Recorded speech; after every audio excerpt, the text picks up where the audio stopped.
Le 17 juillet 2019, une éclipse partielle lunaire aura lieu.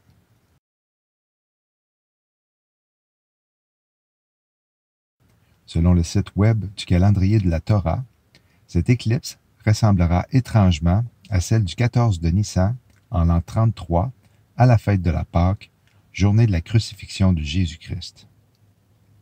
L'éclipse de cette année durera 177 minutes. Le chiffre 17 est le 7e des nombres premiers. Curieusement, il y a un intervalle de 177 jours entre chaque éclipse de la tétrade de 2014-2015 qui sont tombés sur des fêtes juives. Étonnamment, un décompte de 177 jours sépare l'éclipse lunaire totale du 21 janvier dernier au 17 juillet 2019. En plus d'avoir été une superlune, l'éclipse de janvier tombait également sur la fête juive de Tu Bishvat. Encore plus significatif est le fait qu'il y avait une autre lune sanglante sur Tu Bishvat en 2018.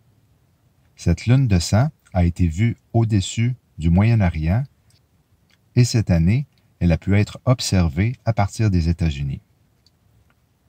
Jésus a dit « Ce qui se produirait au temps de la fin ressemblerait à ce qui se passait du temps de Noé. » Matthieu 24, 37. Mais comme il en était au jour de Noé, il en sera de même à l'avènement du Fils de l'homme. Selon notre calendrier, le 17 juillet est le 7e mois, au 17e jour du mois. Genèse 8, 4. Et au 7e mois, au 17e jour du mois, l'arche s'arrêta sur les montagnes d'Ararat.